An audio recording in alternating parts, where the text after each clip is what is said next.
perkuliahan ini saya akan terangkan dulu RPS untuk satu semester ini, ya, untuk satu semester ini. Roh nubuat ini 3 SKS, ya, 3 SKS. Dan roh nubuat ini memiliki peraturan, ya, di kelas roh nubuat ini memiliki peraturan, yaitu ada absen, ya, dan maksimum kehadiran di kelas, ya, 15 menit, ya, 15 menit sudah dianggap terlambat, ya.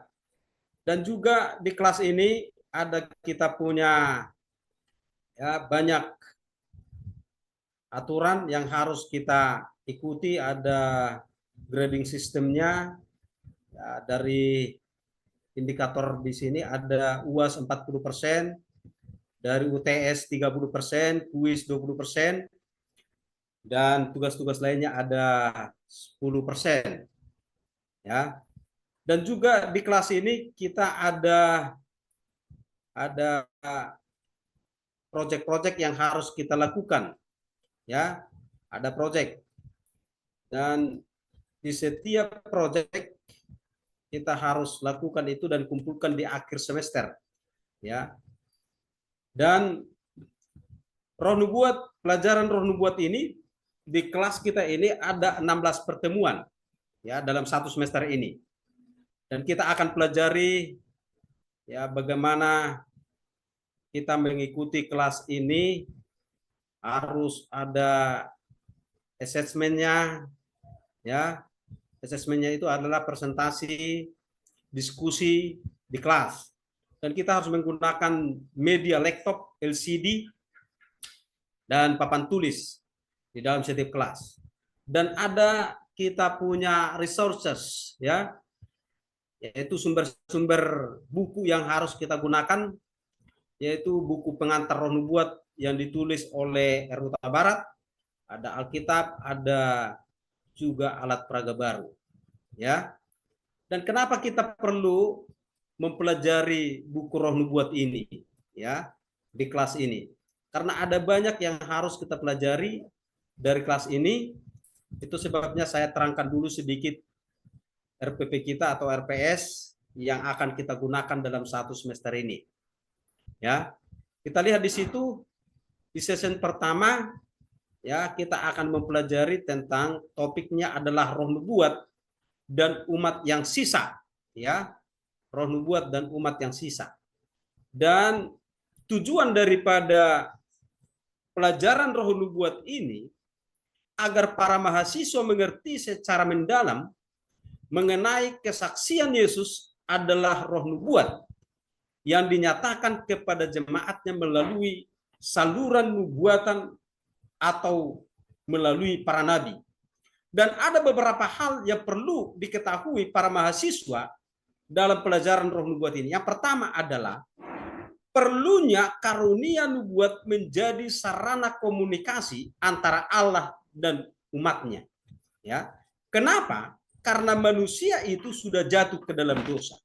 Yang kedua, informasi Alkitab mengenai ruang lingkup pekerjaan, ya, ruang lingkup pekerjaan, ya, dan garis instruksi yang diberikan melalui nabi-nabi, ya, dahulu kala. Dan yang ketiga adalah ciri-ciri khas manusia yang dipanggil Allah kepada pekerjaan ini, dan corak manusia adalah melalui tulisan-tulisan. Jadi ini harus kita perhatikan pada saat apa? Pada saat kita belajar roh nubuat ini. Itulah sekilas RPP yang harus kita perhatikan dalam satu semester ini. Di sini saya akan share pelajaran kita untuk pertemuan pertama dalam satu semester ini tentang roh nubuat, ya. Saya akan, ya,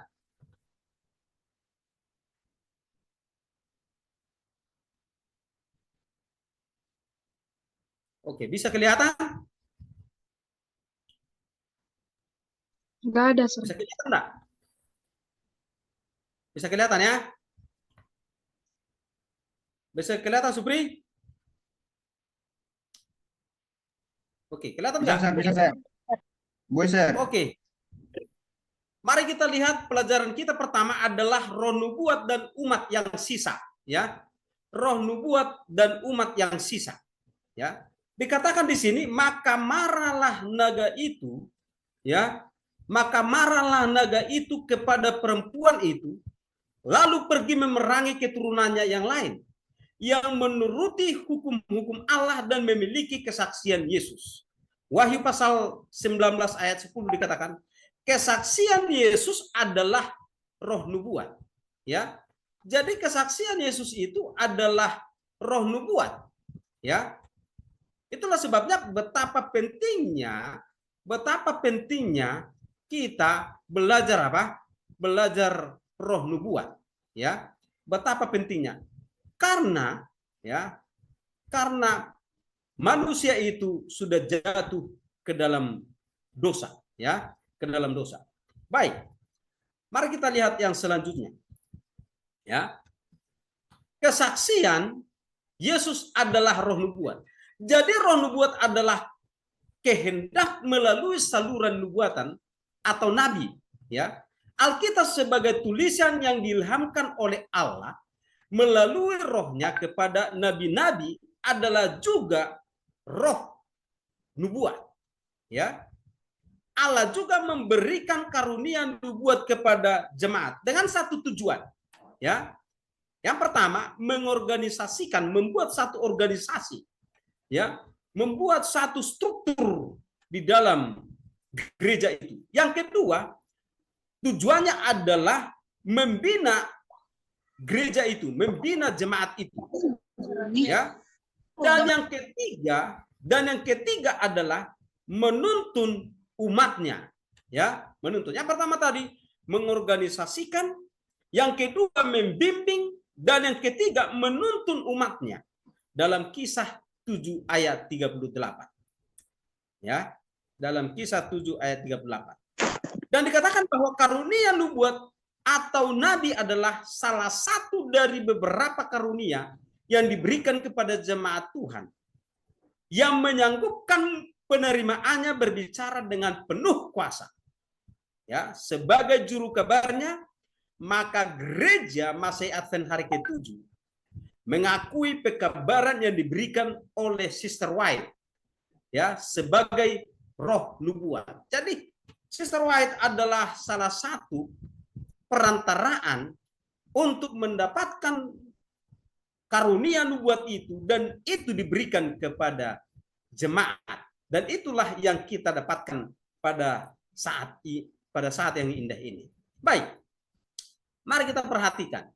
Ada yang harus kita perhatikan dalam pelajaran kita ini, ya, bahwa ada beberapa alasan, ya, bahwa mengapa gereja Masih Advent hari ke-7 disebut umat yang sisa, ya.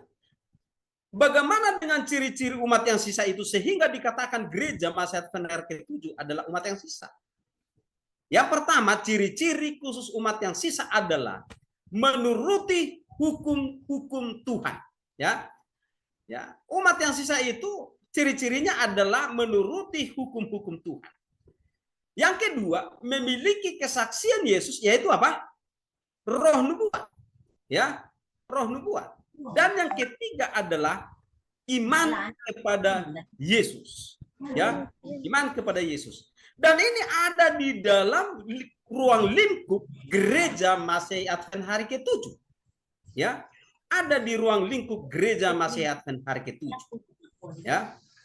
Gereja Masih Advent hari ke-7 menafsirkan Wahyu pasal 10 ayat 11. Apa yang dikatakan? Engkau harus bernubuat lagi dengan pekabaran yang diberikan Tuhan kepada Nyonya White sebagai roh nubuat. Ya.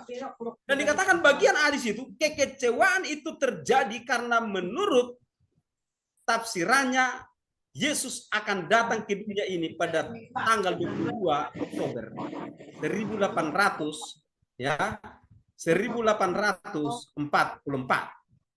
Ya, 1844. Jadi ada banyak pemahaman orang ya, bahwa Yesus itu datang di tahun 1844 dan itulah kekecewaan. Tetapi gereja masih Advent hari ke-7 memahami ya bahwa bukanlah di situ kedatangan Yesus yang kedua kali. Ya. Baik. Ada beberapa yang perlu kita ketahui di dalam pelajaran Roh Nubuat ini. Yang pertama, perlunya karunia nubuat sebagai sarana komunikasi antara Allah dan umat. Kalau tidak ada Roh Nubuat, tidak ada komunikasi kita dengan Allah. Kalau tidak ada Alkitab, tidak ada komunikasi kita dengan Allah. Ya. Jadi Roh Nubuat itu, karunia bernubuat itu adalah sarana komunikasi kita antara Allah dan apa? Manusia. Itulah sebabnya para mahasiswa kami perlu kita memberikan satu ya apa namanya itu ya satu pelajaran kepada masyarakat ya melalui karunia-karunia yang ada bagi kita. Ya, perlunya kita menolong para masyarakat melalui karunia yang ada bagi kita. Contoh, ada karunia kita menyembuhkan, kita gunakan karunia itu untuk menolong apa? Orang lain. Ya, ada karunia kita melayani sebagai administrator, ya. Maka itu bisa kita gunakan dalam pelayanan, membantu orang lain. Ya, para ekonomi, ya, para mahasiswa ekonomi punya karunia-karunia yang luar biasa. Ya, banyak karunia yang melayani, gunakan itu dengan baik. Yang kedua, informasi Alkitab mengenai ruang lingkup pekerjaan dan garis instruksi yang diberikan melalui nabi-nabi dulu kala. Ya, jadi karunia nubuat itu, ya, ada kita dapat melalui para nabi yang ada di dalam Alkitab. Dan ciri-ciri khas manusia yang dipanggil Allah kepada pekerjaan ini dan corak masing-masing tulisan apa? Mereka. Ya. Jadi ada beberapa hal yang perlu kita lihat di dalam pelajaran Roh Nubuat ini. Ya, pelajaran Roh Nubuat ini agar kita dapat mengerti seberapa pentingnya pelajaran Roh Nubuat ini bagi para mahasiswa ya ekonomi dan bukan hanya kepada teologi ya. Dan dikatakan di sini bahwa Alkitab berbagai sikap manusia dan bangsa-bangsa terhadap nabi-nabi serta pekabaran apa? Mereka. Ya. Jadi melalui Alkitab dan melalui Roh Nubuat kita harus apa? Memahami siapa sebenarnya Allah itu, ya. Dan yang selanjutnya, cara menerapkan pedoman Alkitabiah untuk mengetahui siapa nabi yang benar dan siapa nabi yang apa? Palsu. Ya. Ya, kalau kita lihat nabi palsu itu ajarannya tidak sesuai dengan apa? Firman Tuhan. Ya, itulah kalau nabi-nabi palsu. Ya, tidak menuruti hukum-hukum apa? Allah. Ya, ada itulah ciri-ciri apa? Nabi-nabi palsu. Ya, jadi ada banyak orang menggunakan karunia-karunia. Ya, karunia-karunia di dalam apa? Di dalam kehidupan setiap apa? Manusia dan itu disalah pahami. Ya, disalah pahami. Baik. Sampai di sini ya pelajaran kita dalam pasal pertama, pertemuan pertama. Ya. Ada kira-kira pertanyaan? Sondang seperti senyum si Sondang. Ada pertanyaan Sondang dari pelajaran ini? Bagaimana, Sar? Orang-orang yang belum tahu karunia itu ada. Baik. Bagaimana supaya orang mengetahui karunia mereka itu ada? Ya. Itulah sebabnya di dalam pelajaran Roh Nubuat ini, dalam satu semester ini kita akan tes karunia-karunia apa yang ada atau yang dimiliki oleh para mahasiswa. Supaya melalui karunia itu, mereka dapat melayani Tuhan, melayani sesama manusia. Ya, contoh yang saya katakan tadi, Kalau dia sudah tahu karunianya adalah karunia penyembuh, maka dia akan bisa tolong orang. Kalau karunianya dia adalah memiliki karunia sebagai administrasi, maka dia akan apa? Gunakan itu. Dan itu adalah perpanjangan tangan Tuhan dalam apa? Pelayanan. Itulah yang dikatakan ya, bahwa betapa pentingnya kita sebagai mahasiswa, sebagai umat-umat Allah, ya, mengetahui karunia-karunia yang ada bagi kita. Ya, demikian, Sondang. Ada lagi yang lain? Ada pertanyaan dari pelajar kita ini? Ya, Angel. Ya kan, Sir. Umat-umat sisa kan Sir ada ciri-cirinya kan Sir. Nah Sir, Ya, apakah umat-umat sisa itu benar-benar akan eh pasti masuk surga? Lalu kalau misalnya hanya umat-umat sisa saja yang masuk surga, bagaimana dengan mereka yang tidak memiliki kesaksian Yesus, Sir? baik. Jadi, kenapa dikatakan umat yang sisa? Umat yang sisa itu adalah umat yang bertahan menghidupkan kebenaran Tuhan. Ya, yang sisa. Jadi mereka inilah yang tahan dalam pencobaan itu. Ya, siapa yang tahan adalah orang-orang yang memiliki kesaksian tentang Yesus, yang memiliki keyakinan kepada Yesus. Ya, yang memiliki pedoman dalam kehidupan mereka, dalam gereja mereka, yaitu adalah hukum Tuhan. Ya, itulah makanya dikatakan ciri-ciri umat yang sisa itu adalah menuruti hukum-hukum Allah, ya, menuruti hukum-hukum Allah dan memiliki kesaksian Yesus apa? Kristus. Ya. Begitu, Angel.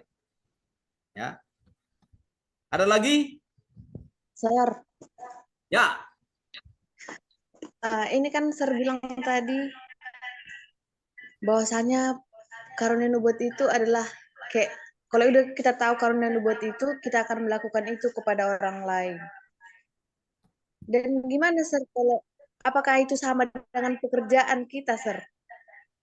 Tadi Sir bilang bahwasanya kalau kita itu punya karunia administrasi, kita akan melakukan administrasi. Nah, kalau dalam dunia pekerjaan itu masuk nggak, Sir? Misalnya itu nyambung pekerjaan dengan karunia nubuat yang tidak kita ketahui kayak gitu, Sir. Baik.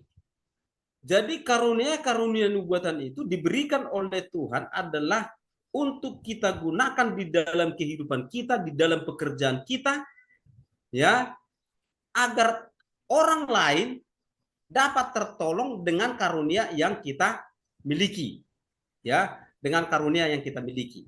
Ya, karena karunia-karunia yang diberikan oleh Tuhan kepada kita adalah untuk kita kembangkan, untuk kita buat untuk menolong orang lain. Ya, begitu, Sondang. Jadi karunia apapun yang kita miliki, kita harus gunakan itu untuk pelayanan bagi Tuhan. Begitu. Satu lagi, Sir. Ya. Bagaimana kalau orang kayak yang enggak orang Kristen misalnya, Sir, selama masa hidupnya itu dia tidak mengetahui karunia nubuat itu bahwasanya ada punya dia gitu, Sir. Baik. Itulah sebabnya kita beruntung sebagai mahasiswa yang berkuliah di kampus Setia Surya Nusantara yang memiliki satu pelajaran tentang roh nubuat, dan di sini kita akan belajar tentang karunia-karunia nubuat. Ada banyak orang tidak tahu karunianya. Ya, tidak tahu. Dan orang menganggap bahwa karunia itu sama dengan talenta. Ya. Talenta itu, talenta orang bisa kita temukan, tapi karunia itu adalah pure diberikan oleh Tuhan kepada kita. Dan karunia setiap orang tidak hanya satu atau dua, ya, bahkan bisa sampai 3. Ya, artinya tidak pernah manusia memiliki karunia hanya satu, ya, tidak pernah. Tapi manusia memiliki karunia lebih daripada satu. Jadi kalau orang tidak tahu karunianya, ya dia akan berjalan seperti biasa, tapi dia tidak anggap bahwa itu adalah karunia yang dia miliki untuk digunakan dalam apa? Pekerjaan. Contoh, ada orang yang suka Pak melayani, tapi dia tidak tahu sebenarnya itu karunianya dia atau apa? Tidak. Ya, ada orang dia suka melayani, dia suka menolong orang lain, ya, menyembuhkan orang lain, berdoa untuk kesembuhan orang lain, ya. Tapi dia tidak tahu, ya, bahwa itu adalah sebenarnya karunia yang dia Pak miliki. Ya, makanya ada orang setiap dia berdoa untuk orang sakit, ya, dijawab Tuhan doanya sehat, ya. Dia tidak tahu bahwa itu adalah bahwa kita sangat beruntung sebagai mahasiswa, ya, Setia Surya Nusantara memiliki kesempatan mengetahui, ya, karunia-karunia nubuat yang diberikan oleh Allah kepada kita, ya.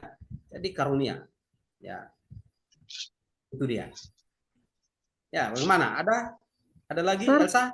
Ya. Sir. Jadi gimana, Sir? Tadi kan Sir udah bilang, mungkin ada orang yang nggak mengetahui bahwa dia itu memiliki karunia penyembuhan. Nah, jadi karena dia nggak tahu kalau dia itu memiliki karunia tersebut, jadi dia nggak gunakan untuk melayani orang, melakukan kegiatan tersebut. Apakah karunia itu jadi hilang atau gimana, Sir? Atau bahkan boleh nggak karunia itu bertambah lagi? Itulah yang dikatakan ada yang diberikan orang talenta, apa namanya itu, diberikan talenta tapi disembunyikan dia. Karunia itu diberikan Tuhan kepada dia tapi disembunyikan dia. Ada yang 5 talenta, ada yang 2 talenta. Ya kan begitu kan? Tapi yang datang yang satu dipadamkan itu talenta. Ya, padamkan itu talenta. Dengan apa? Dengan supaya jangan apa? Jangan hilang. Ya, baik, begitu ya.